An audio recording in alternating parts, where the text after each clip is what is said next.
Attention les amis, car en plus de la suspension arrière, nous verrons une autre mise à jour de Ferrari à Spa. Dans la vidéo d'aujourd'hui, nous allons voir en détail de quoi il s'agit. Nous devons aussi parler du commentaire de Leclerc sur le règlement 2026 de Berman qui se sent homme. Ferrari de Jérôme D'Ambrosio qui s'est exprimé sur la voiture de l'année prochaine de la Scuderia. Nous devons aussi parler de Williams, de Mick Schumacher, de McLaren et de bien d'autres choses. À la fin de la vidéo, je dois vous annoncer une nouvelle incroyable, j'ai hâte. Avant de commencer, je vous recommande de laisser un like pour soutenir, et maintenant voyons tout en détail. Ferrari se prépare à affronter la deuxième partie de la saison 2025 de Formule 1 en cherchant des réponses techniques concrètes pour consolider sa progression. La course au titre est désormais hors de portée, mais à Maranello, l'objectif reste clair.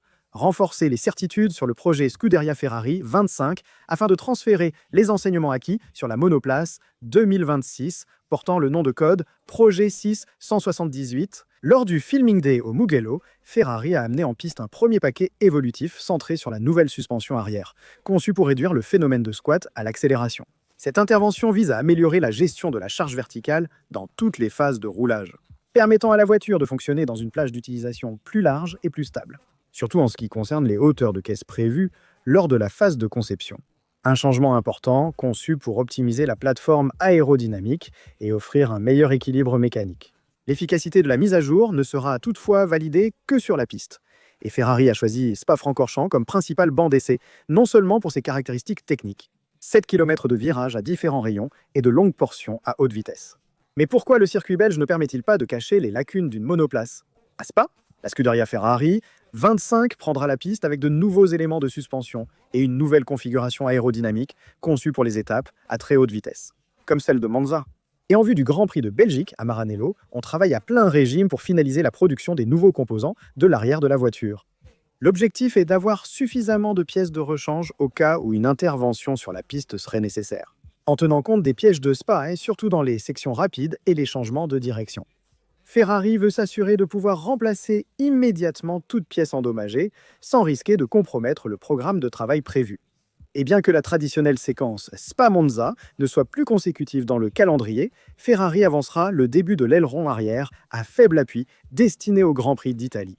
Le choix est stratégique, testé à Spa, un circuit aux caractéristiques similaires en ce qui concerne l'exigence d'efficacité aérodynamique. Et cela permettra aux ingénieurs dirigés par Diego Tondi de recueillir des données fondamentales pour approuver l'utilisation de l'aileron définitif. L'accent sera mis surtout sur le troisième secteur de Spa, où la résistance aérodynamique influence le plus les performances. Et l'équipe, avec l'OXR au travail sur le plan technique, devra surveiller la fiabilité de la nouvelle direction assistée, un composant placé sous observation après les problèmes apparus lors de la première partie de la saison. Et tout cela s'inscrit dans un week-end compliqué par le format sprint, qui réduit le temps disponible pour les essais et les tests de réglage. Un défi supplémentaire pour le Cavallino, qui vise à recueillir des indications précises sur un ensemble solide, technique et crucial pour les prochaines courses. Et donc c'est un autre élément important. Parce que Ferrari n'apportera pas seulement la suspension arrière à Spa, mais aussi un aileron arrière revu avec la spécification de Monza. Donc un aileron à faible appui adapté pour Spa, où il est nécessaire d'avoir une bonne efficacité aérodynamique. Surtout le dernier secteur, où c'est pratiquement tout droit, à part la bus stop, qui est la dernière chicane. Et donc il sera fondamental de voir si Ferrari réussira à être rapide à Spa, surtout en termes de vitesse de pointe, et comment ce nouveau système de suspension arrière va se comporter. Hamilton se dit satisfait du résultat du Filming Day du Mugello. En effet, après un début de saison difficile, Ferrari semble avoir pris une nouvelle direction technique, grâce aux évolutions aérodynamiques introduites lors des dernières courses. Parmi celles-ci, le nouveau fond plat, qui a représenté un élément clé dans l'amélioration des performances de la Scuderia Ferrari 25. En effet, les évolutions apportées par Ferrari aussi bien au fond plat qu'à la suspension arrière sont fondamentales également pour la gestion des hauteurs dynamiques et pour le contrôle des flux dans la zone arrière. Deux aspects qui, dès les premières courses, avaient mis en difficulté aussi bien Hamilton que Leclerc. Et malgré le poids médiatique de son arrivée à Maranello, le septuple champion a vécu une première partie de saison marquée par la déception. Problème de feeling avec la voiture, difficulté d'équilibre, peu de réponse de la monoplace. C'est Lorenz Barretto qui l'a souligné, indiquant qu'après la victoire lors du sprint de Shanghai, il n'a jamais réussi à retrouver le rythme qu'il attendait. Difficultés liées au frein. Au frein moteur, nous nous souvenons du frein moteur. Cependant, lors des deux dernières courses, grâce aussi à l'introduction du nouveau fond plat, la situation a commencé à changer. Et le Grand Prix de Belgique représentera pour Hamilton le premier véritable banc d'essai pour le nouveau package, tant sur le plan aérodynamique que sur le plan mécanique. Et ce sera un test particulièrement délicat en tenant compte également du format de la course sprint du week-end. Et les inconnus liés à la fiabilité du système hydraulique de la Scuderia Ferrari. 25, la soi-disant direction assistée, qui a été améliorée pour la prochaine course. Et à ce propos, nous devons écouter ensemble les paroles de Jérôme D'Ambrosio, qui s'est exprimé sur la voiture de l'année prochaine, et la relation avec Lewis Hamilton. En effet, dans une interview à Automotor News Sport, Jérôme D'Ambrosio, le vice-directeur d'équipe de Ferrari, s'est exprimé sur la monoplace. Son développement. Il faut faire attention quand on dit qu'une voiture est conçue en suivant une certaine direction, demandée par les pilotes, a-t-il déclaré. Le développement part toujours de l'objectif de construire la voiture la plus rapide possible. Sur ce point, OXR et son équipe ont les idées très claires. Il y a des paramètres techniques objectifs à respecter avant toute autre considération.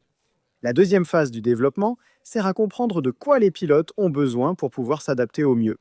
Le fait que le OXR connaisse Lewis depuis longtemps aide certainement à la communication, mais le XR a aussi une excellente relation avec Charles.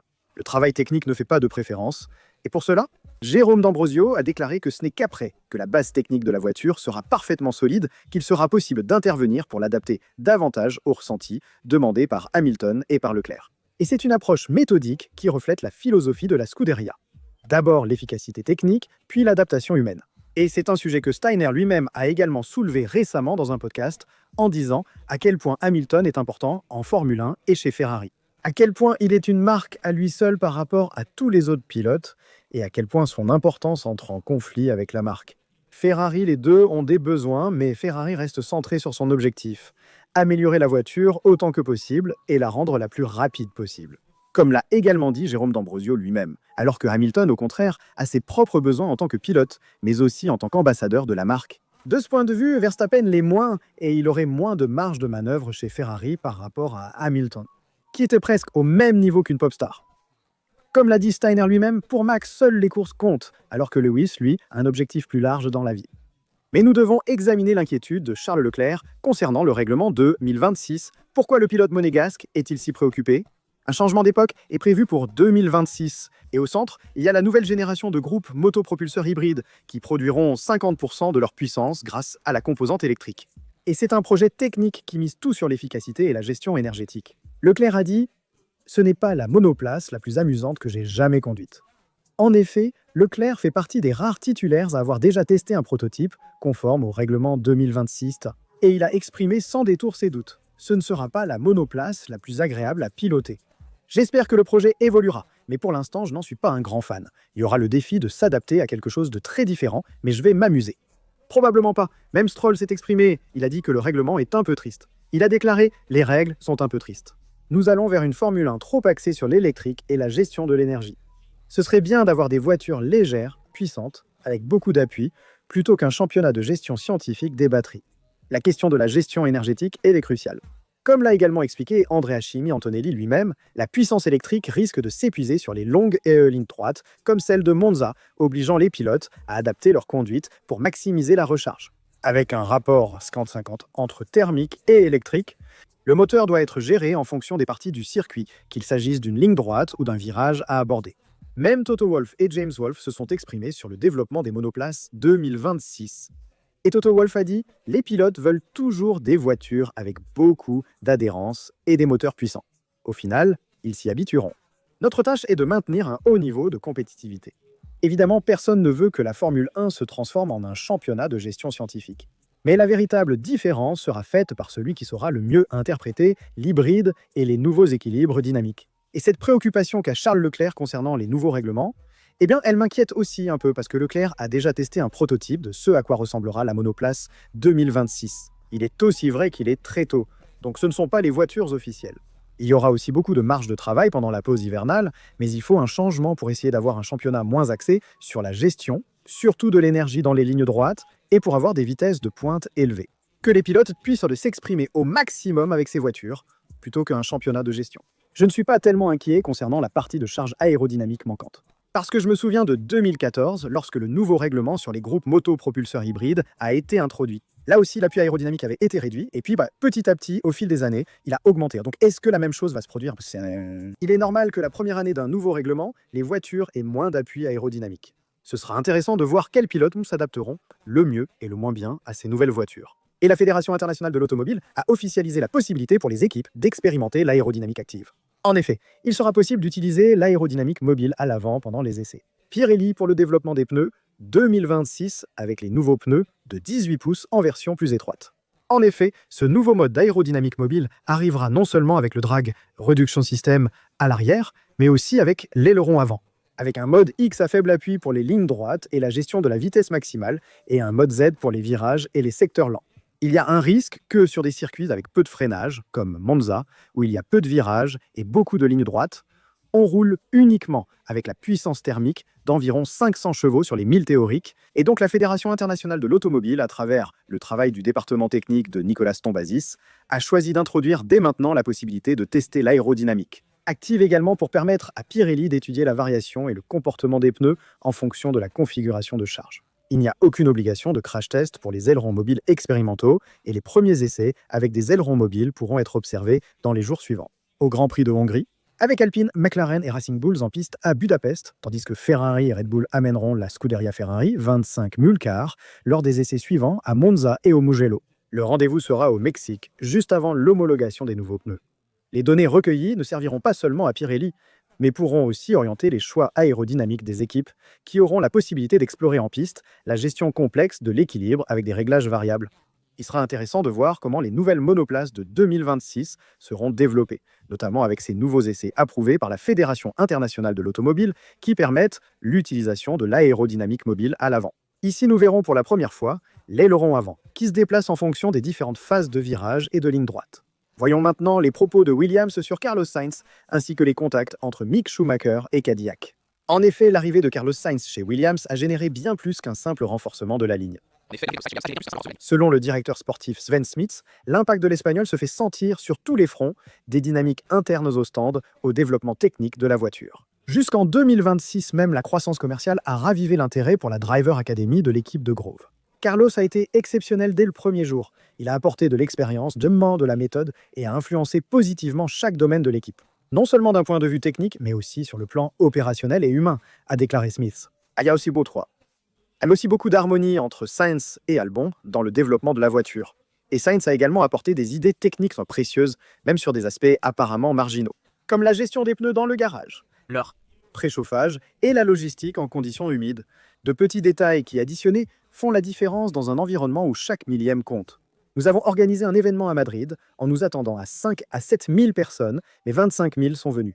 Cela a été notre record de vente et de merchandising. Carlos nous a donné de l'élan sur tous les fronts. Il a rendu l'équipe plus forte et nous a propulsés vers l'avant. Et nous n'en sommes qu'au début. Avec Carlos, nous avons comblé un vide. Nous sommes confiants que le travail accompli ces derniers mois portera ses fruits dans les années à venir. Et je le dis depuis un certain temps déjà, qu'un pilote comme Carlos Sainz ne pouvait qu'apporter du positif à Williams, étant un pilote expérimenté et connaissant de nombreuses dynamiques internes de la Formule 1. Et donc aider Williams sur tous les fronts, du point de vue du merchandising, du point de vue technique, relationnel, et aussi grâce à son expérience en matière de stratégie. Mais voyons! Voyons aussi la situation de Mick Schumacher avec Cadillac.